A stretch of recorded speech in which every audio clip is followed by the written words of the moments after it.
It's time for the CyberSecurity News Byte with Jim Guckin. CyberSecurity News Byte, episode number 39 for December 19th, 2022. Cisco warns of many old vulnerabilities being exploited in attacks. Glupteba botnet back after Google disrupted it. 85% of attacks now use encrypted channels. InfraGard Hacked. And hacker halts sale of FBI's high-profile InfraGard database. Hello everyone, thanks for listening to another show. I am Jim Guckin, and we have a couple, they're shorter stories, but I think they have more in the context of a discussion around them than the news stories have themselves. So the first story we have on our list actually comes out of Cisco. You know, the ones who make switches and so forth. So Cisco last week had to pretty much add active exploit warnings to more than 20 advisories. Now that in itself, if I just left the story there, would be something to be terrified of. And if I added on to some of these 20 advisories affect core Cisco systems, including iOS, NXOS, and the HyperFlex software. Once again, still bad. And if I said that these exploits that are being carried out currently have either a critical or a high vulnerability to them, once again, terrifying stuff. If I also told you that the CVSS scores of a good 5 of them are a 9.8, once again, still terrifying. Now, this next piece kind of pulls back on it, which is these have been addressed 4 or 5 years ago. Patches were put there 4 or 5 years ago. But, you know, hackers are going to hack, and so what they do is they target old patches that you may not be applying. And some of these 20 that are being addressed by Cisco currently, which are really dire warnings on their part, are pretty bad. They let you do, arbitrary code execution. They can do a denial of service attack against your equipment, or they can just run commands. So not good. As I said, 5 of them do have a CVSS score of 9.8. And to make the point that some of these are a little bit older, there's a CVE 2017 12-240. So all the way back in 2017, this 9.8 severity was a problem and has since been patched. The other 9.8 ones are CVE 2018 0171, 2018 0125, 2018 0147, and 2021 1497. Those are the ones that Cisco's going, hey, look, there's 20 of these things being exploited right now actively, but these ones are kind of, the most severe out there. These are the critical vulnerabilities we need you to patch. And then 15 others are just high severity vulnerabilities. I was trying to combine the words as severabilities, but that's not really a word, but it should be. I like the word. This actually got brought to my attention, not initially from Cisco's website itself, but the Cybersecurity and Infrastructure Security Agency, CISA, because they added these vulnerabilities as known exploitable vulnerabilities out there in their known exploited vulnerabilities catalog a month ago. So Cisco has now come out and said, look, we know these are being right now actively exploited, and it gets into a thing I've seen in IT, which is you deal with, the critical ones first, or the high vulnerability ones first, and you may not necessarily make a turnaround to make sure you have all the previous patches applied. Now, that should not be your normal operating procedure. Your normal operating procedure should obviously be patch fully all the time. But when you talk about the core infrastructure of most businesses, people get more hesitant to apply all patches. They may apply ones that are needed at the time and may not go back to patch up ones that may have been out there for a while. Now, if Cisco and CISA are the ones telling you this is out there, that means this is being actively used, but it's not a new technique. If you've been in cybersecurity for a period of time, you often run into these stories a few times every year. They may not get all the news attention you might see from other ones. But what it is you focus on doing new patches. You may forget old ones. So criminals out there, the hackers out there, will default back to older vulnerabilities that you may not have patched for whatever reason. You ignored the patch in the system and you haven't gone back to check on it. So this is what they do. They target these old ones because it may still be vulnerable in many systems. They may be patched against more modern exploits that are out there, but they may not be patched against ones from 4 or 5 years ago. But once again, Cisco and CISA are warning about these because they're working. They are actively working in the environment. So, this is something that you need to make sure everything is fully patched and fully up to date. Because if you do that, if you go back and go through your stuff, you take a little more risk on that you may not need, but you stop these kind of backwards attacks from happening. Where people may not have, it may not be the new sexy exploit that's going on right now, but people have forgotten about it. So it may still be vulnerable in many systems. And as I said, when it comes to Cisco products, these are the core, the heart of your network in most cases. And honestly, most places I've been at have a better patching program when it comes around their servers than they do their appliances or their network infrastructure. Because it's not something, you log into Windows, it goes, hey, there's an update, but, you can log into switches, you can log into routers, and they don't always actively go, hey, look, here's an update, we need you to update this. Or they give you the option of applying certain ones through their software. Where Windows, you kind of just say, yeah, update everything, fine. And you kind of deal with that. Or you spend more time, or you have redundant systems to be able to test that out. I can't tell you the number of companies that have a redundant server maybe in place or a test environment where they can test the server and the applications and whatever's running on those servers against the patches to make sure they work. I don't think I've seen many that have a redundant switch or redundant networking gear that they can run these on to see if there's any problem ahead of time, which is probably why they are more hesitant to patch them. But granted, virtual machines or anything along the lines, virtual, you can kind of do really easy. But to have maybe a expensive Cisco piece of equipment that you have just for testing seems a little, out of the base of most companies that are out there. I'd probably say 99.9% of companies probably just don't have an extra version of every switch or Cisco gear or router or core appliance just sitting around for them to apply stuff to. Just to see if it works and if it breaks anything. So it's something we have to think about when it comes to security professionals, when it comes to your everyday technologist out there. Whether you are a help desk guy, a server guy, even, security. What are the things in your environment that may not be getting patched to the level they need to? And there's a lot of software out there that will go and scan all of your Windows devices and even some of your Linux devices and tell you, hey, look, here's the patches that are missing. Less so for the networking equipment. And if you're a server admin, you're probably way more familiar with patching your systems than you would be if you worked in networking. Not saying that it goes for everyone. Some people may be doing this religiously like you would a Windows system. But it's something to think about when it comes into our environments.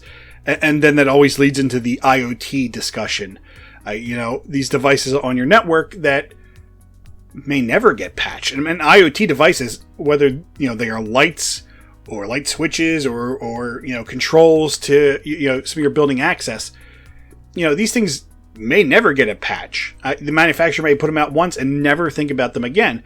But as security professionals, as technologists, we have to at least keep it in the back of our mind and design network infrastructure and design security built into those. So yes, you're on my network, but since you're not patched as regularly, since you're not, as regularly updated or updated at all, here's the security I'm going to put in place so that you can only do the communications that you need to make sure that there are no problems, spreading to the rest of the network. Because as I said, they get into one of these Cisco iOS devices, and they pretty much cause a denial of service condition. It may take you a little while to figure out where it is on your network, because you're probably your first instinct will probably be it's a machine somewhere. If you're good and you have good logging, you might be able to catch it quicker. But it's something to think about. Just keep in the back of your mind, what are all these things that may not be getting patched as regularly as your Windows servers, as your Windows workstations? And then design a way of checking them so often. I mean, maybe they're not as updated as often as Windows, but doesn't mean you shouldn't go back and update them as much as possible and keep them to the level that they need to be kept at. Everyone loves a comeback story. I can't tell you how many times we cheer for it in movies. But in this case, I'm not cheering. And I'm going to apologize off the bat because this is the first time I've heard about this botnet. Apparently it's been around for quite some time, but I haven't heard of it, which is Glupteba botnet. So Glupteba is a blockchain-enabled botnet because everything's just got to be on the blockchain nowadays. It's been active since 2011. It's it was composed of merely 1 million Windows PCs when it was last looked at in December of 2021. And what this botnet does is it steals your credentials, it steals data off your systems, it installs cryptocurrency mining on your machine, which in a way abuses your resources on your machine. So if your computer's slower than it should be, that's what this thing does. And it also set up pretty much a proxy so that people can funnel their illegal traffic through your computer to make it look like you. As well as, if they have an infected router, they were using that as well. And a lot of this was originally spread via cracked or pirated software and pay-per-install schemes.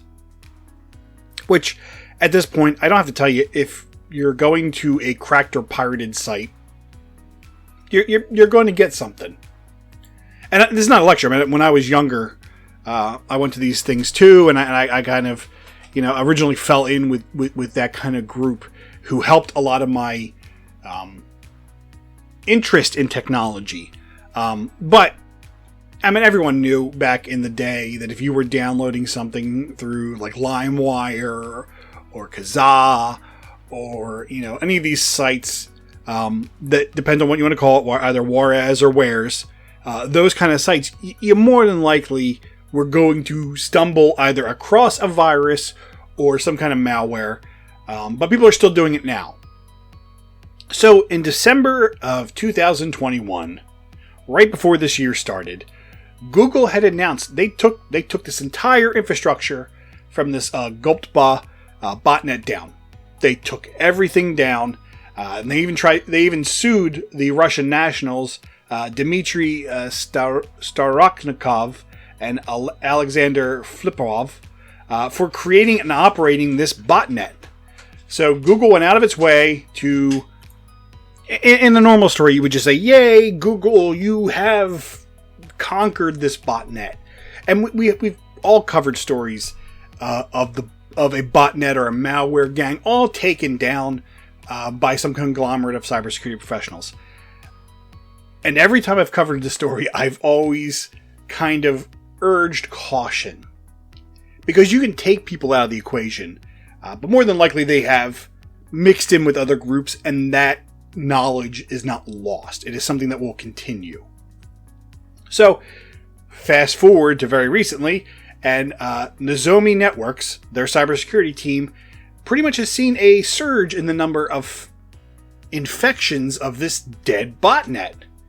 And not only are they seeing the infections, they're seeing an increase in malicious Bitcoin addresses, which are tied to this botnet, which is, when they use your systems to generate those bitcoins, they send them to those addresses.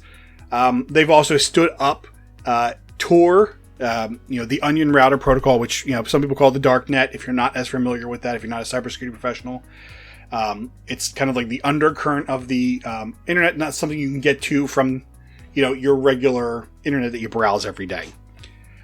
They've pretty much set up Tor servers that are being used as C2, command and control, whatever you want to call it. These are the ones that tell the bots what to do.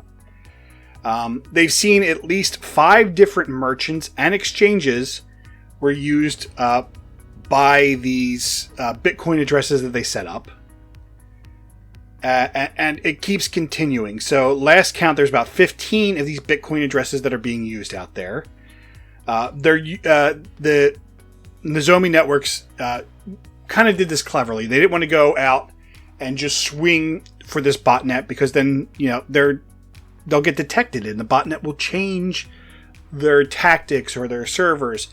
So what they did was they somehow got access to this. They used passive DNS records to kind of find the botnet's domains, the hosts that are there, even the ones on Tor.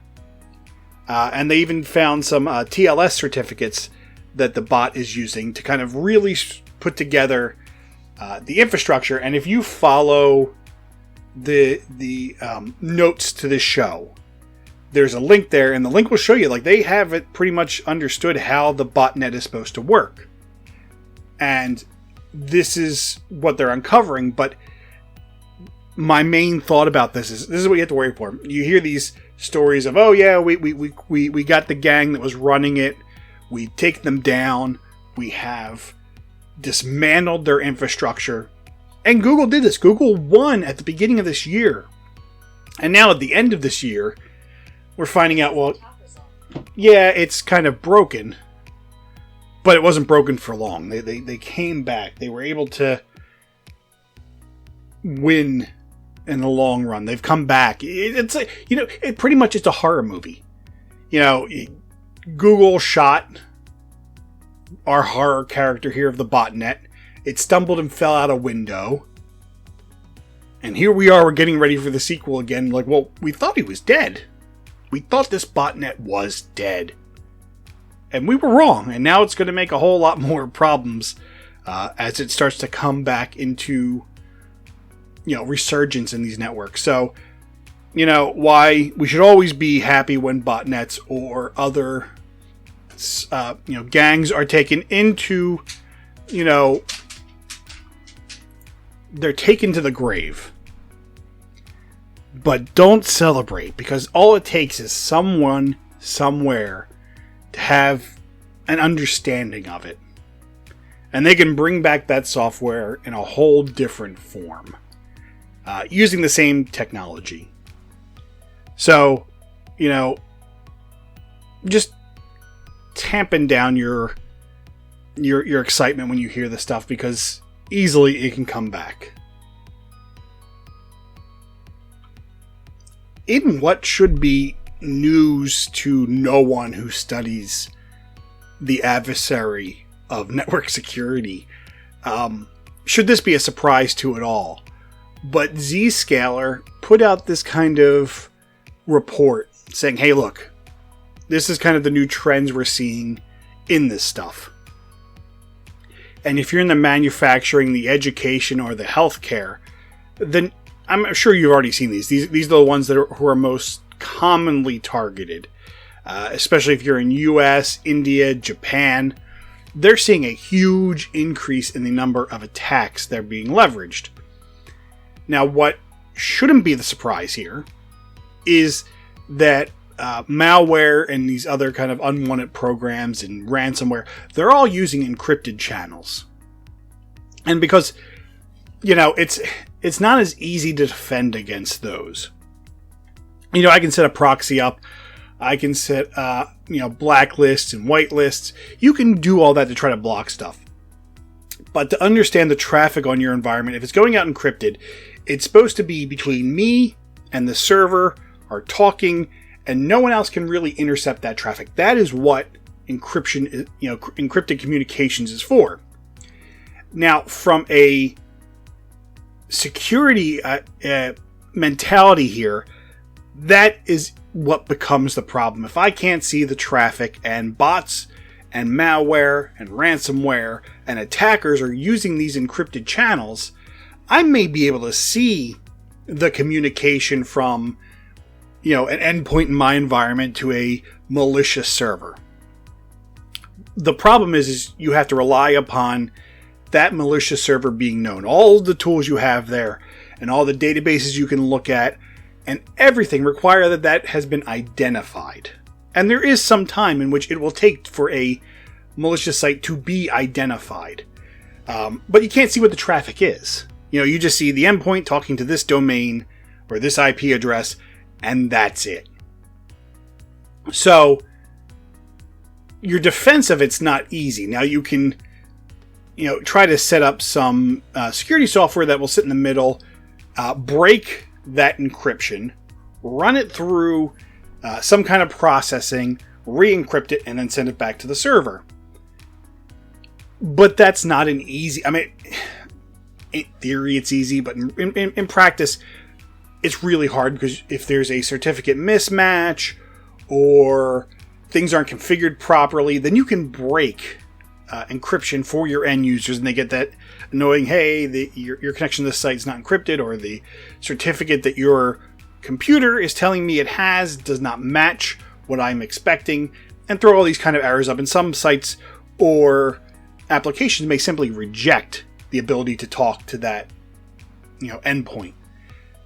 And as I said, this is what malware designers want. They want you to not know what the traffic is, or you take the path of examining, doing packet inspections to find malicious activity with the risk of breaking your environment.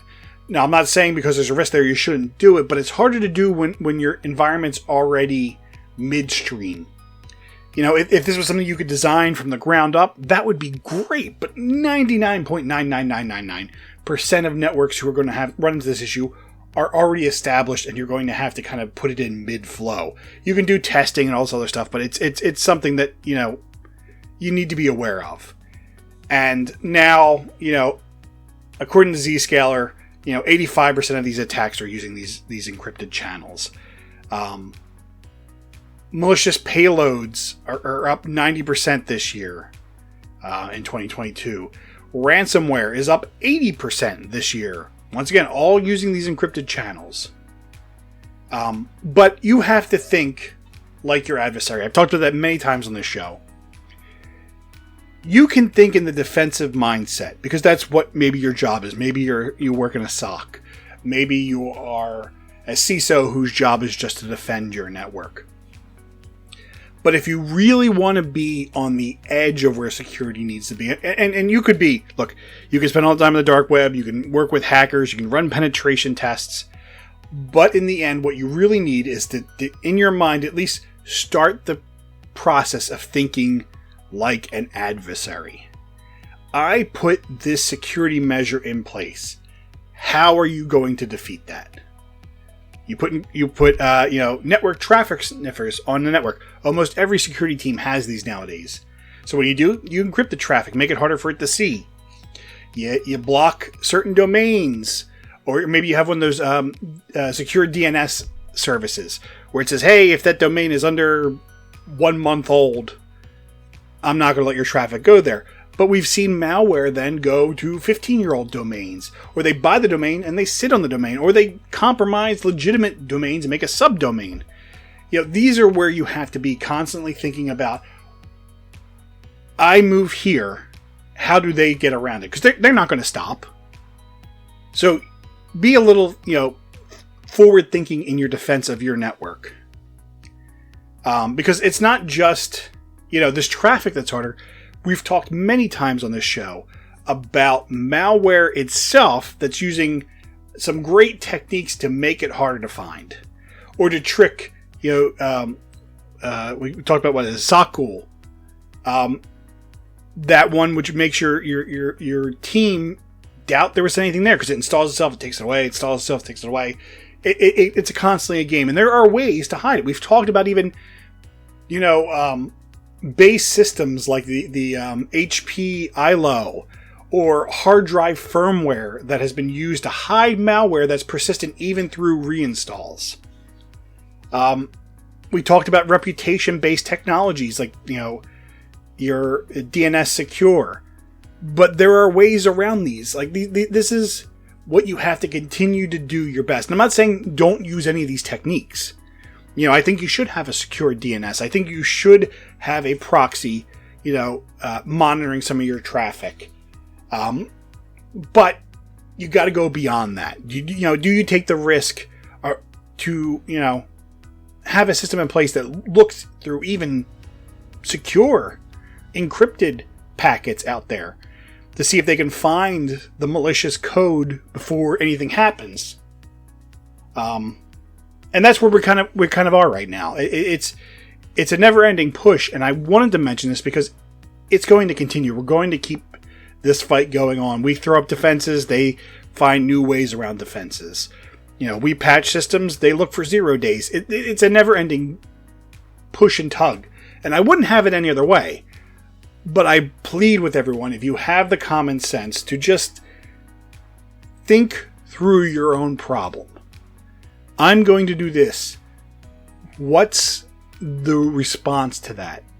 And especially, if you are a security software provider, for businesses, this is what you need to think about. Like, how do you get past the next thing? Don't just be responsive. Be proactive.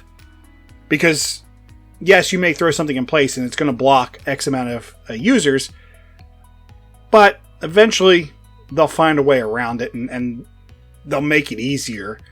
And just like services are nowadays, where everything's software as a service, security as a service, that's what they're doing with the malware and ransomware and payloads as well. All it takes is one person to figure out how to crack it or get around it or bypass it. And now it's out there for a large amount of malicious actors to use on your network. So just keep in mind that we have to keep evolving just as fast as they do. So the funny thing with this last story here was I wanted to tell it when it first came out, and I wanted to tweet about it. But things have changed so quickly that this is kind of your 2-for-1 story for the week, which pretty much was FBI has a program called InfraGard. It got hacked, and the malicious party was going to sell the information. So on December 14th, the news breaks like, hey, there is a hacker called USDOD on breach forums who has this InfraGard database. They have the entire database that's very highly important. If you don't know, InfraGard's FBI's program for protecting U.S. critical infrastructure. So if you have or work in an industry that's considered critical infrastructure, power, utilities, government, that kind of stuff, you probably have some connection into this InfraGard program. In fact, it was launched back in 1996. It's not just government. It is a partnership with the private sector. As I said, these utilities that are there. The database that has all the list of members in it is 80,000 people, and this includes business leaders, government officials, and IT professionals, all in this list. And this hacker got full names, email addresses, employment details, industry of employment, and maybe some social media user IDs that these members use, to kind of say, hey, we're part of this group. You can go find me on this, this Twitter, this YouTube, this Facebook. And what was pretty clever was this hacker pretty much impersonated a CEO's real mobile phone number, contacted someone, used a very simple software script that was leveraged to kind of just exfil all that data. And, that's where the story kind of was when I first heard it. And it said we record this on the 19th. So less than 5 days later, this story has completely changed. So hackread.com has pretty much confirmed that the hacker who was going to sell this entire database for $50,000, a lot of money, pretty much confirms that the hacker's pulling back on it. He's like, nah, I'm good now. They have updated the post as of yesterday, stating that the stolen database of InfraGard members would no longer be for sale. Which is not something that I'm used to thinking about, that a malicious party had this information and was going to sell it for $50,000, which I think they could have easily gotten on the black market. No doubt. I mean, this has politicians and industry leaders. Do you know the amount of damage that could be done from this list leaking? I bet they could even get more than 50,000. They could probably start a whole bidding war for how dangerous this list of information could be. And I say that, as someone who, would be terrified this list got out, but apparently the hacker thought the same thing. He was like, haha, I got this data, I'm going to sell it. And then all of a sudden was like, whoa. This could be dangerous, giving information out for the InfraGard members who are probably the technology leads, the CIO, the CISO, maybe some of the CEOs who are trying to defend the critical infrastructure here in the US. So he pretty much said, look, it's going to be no longer for sale. He said it would also, or I shouldn't say he, because we don't know. They said it would cause more harm to everyone more than benefiting the hacker themselves. And they did not want to cause any more trouble. Which part of me wonders, like, did you, I mean, you had the data, so you realized how sensitive it was. I'm wondering if they start to realize that if this data were to get out there and they were to sell it, and somehow maybe a government like CIA, FBI, NSA, whoever, is the one you're going to accidentally sell this to, and they're going to transfer the money and they'll track it. You could really get in some serious trouble from this. So maybe conscious, maybe they were afraid they would get caught, because you're by selling this list, you're putting a big target on people. Now, the interesting thing here, which leads me to believe this is more conscious overall, was the hacker took all the email addresses, just the email addresses for the people, sent it over to Troy Hunt, who is the owner and runs the Have I Been Pwned website. And that tells me that if your email is constantly searching for that, like, is it out in a new breach, people from the InfraGard list will get an email saying, hey, look, your email was compromised in this thing. Now, why it wasn't sold, that we're aware of. I mean, we have to take everything from its word here. We don't think it was sold. You may want to tighten your security around it. But once again, if you're one of these people, you can't change your email easier. Like, it's not like, yeah, maybe my Yahoo was hacked, I can switch over to Hotmail. But you can't do that when it comes to your professional email address, which is what these are. So if you get a list, or if you get an email soon from Have I Been Pwned, because you have an alert set up, just be aware that you might have been caught up in this, and just pay more attention to your email. I'm hoping, because these are probably the security-focused people, majority of them, not all of them, as I said, they're CEOs and government officials on here, that they take a little extra precaution now that their information has been leaked out there on the internet. Even though no one's seen it, it was still in someone's hand, and I still assume maybe they have the list somewhere on there. And I want to hope they delete it, because I would be positive that some bad actors out there may try to hack the hacker to get that list and make it public anyway. So if you're part of the InfraGard system, one way or the other, you should probably check Have I Been Pwned and see if they have it updated there. But even if not, just take the little extra caution that you need to make sure that everything you do, and I'm sure you do this because you are the nation's critical infrastructure support. And without that, we're all doomed. So I'm hoping that even before this, you were taking the utmost care. Thank you, everyone, for listening to another Cybersecurity News Byte. Don't forget, you can find out more information, including show notes, on cybersecurity.newsbyte.com. If you want to reach out and send me an email, you can always email me, emmy@jimguckin.com. And please, stay safe on the net. We'll talk again next week. You've been listening to the Cybersecurity News Byte with Jim Guckin. Learn more about our show at cybersecurity.newsbyte.com.